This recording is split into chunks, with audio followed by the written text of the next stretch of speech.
যিবোৰ মানুহে আপোনাৰ আগত আনৰ বিষয়ে বেয়াকৈ কয়, মনত ৰাখিব যে সেইবোৰ মানুহে আপোনাৰ বিষয়েও আনৰ আগত বেয়াকৈ কয়। জীৱনটো সেইদিনাৰ পৰাই সুন্দৰ হৈ পৰিব, যিদিনাৰ পৰা আপুনি আনতকৈ নিজক ভাল পাব আৰু গুৰুত্ব দিব। সুখী হ'বলৈ জীৱনে আমাক বহুতো দিয়ে, কিন্তু আমি সদায় নোপোৱাখিনিক লৈ দুখ কৰি থাকোঁ। সেয়াই আমাৰ দুখ। আনে আপোনাৰ বিষয়ে কি কয় কৈ থাকিবলৈ দিয়ক, আপুনি মাথো নিজৰ বাটত আগুৱাই যাওক, সময় এদিন আহিবই।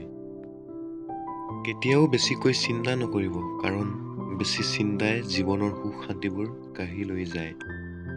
পানীত ননমাকৈ যিদৰে সাঁতোৰ শিকিব নোৱাৰি, ঠিক তেনেকৈ জীৱনলৈ বেয়া দিন নাহিলে মানুহ চিনিব নোৱাৰি। সন্মান যদি কৰিব বিচাৰা, তেনেহ'লে গুণ চাই কৰা, ধন সম্পত্তি চাই নহয়। বিশ্বাস যদি কৰিব বিচাৰা, তেনেহ'লে নিজৰ কৰা, আনৰ ওপৰত নহয়। বিবাহ যদি কৰিব বিচাৰা, তেনেহ'লে চৰিত্ৰ চাই কৰা, ৰূপ চাই নহয়। জীৱন হেৰাই যায় মৃত্যুৰ ওচৰত, সুখ হেৰাই যায় দুখৰ ওচৰত, ভালপোৱা হেৰাই যায় অভিনয়ৰ ওচৰত, বন্ধুত্ব হেৰাই যায় স্বাৰ্থ অহংকাৰৰ ওচৰত। মানুহবোৰ কি আচৰিত নহয়নে? জীয়াই থাকোঁতে শান্তি নিদিয়ে আৰু মৃত্যুৰ পিছত আত্মাৰ শান্তি কামনা কৰে।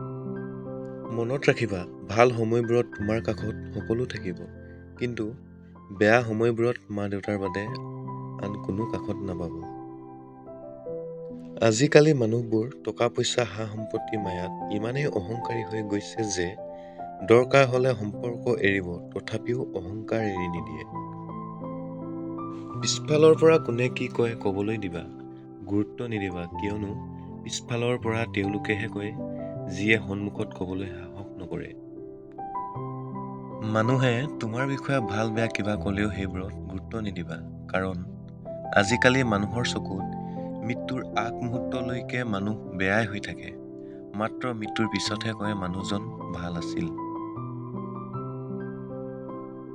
পৃথিৱীখন কি আচৰিত, দুখীয়াই খোজ কাঢ়ে খাদ্য যোগান কৰিবৰ বাবে, কিন্তু ধনীয়ে খোজ কাঢ়ে খাদ্য হজম কৰিবৰ বাবে।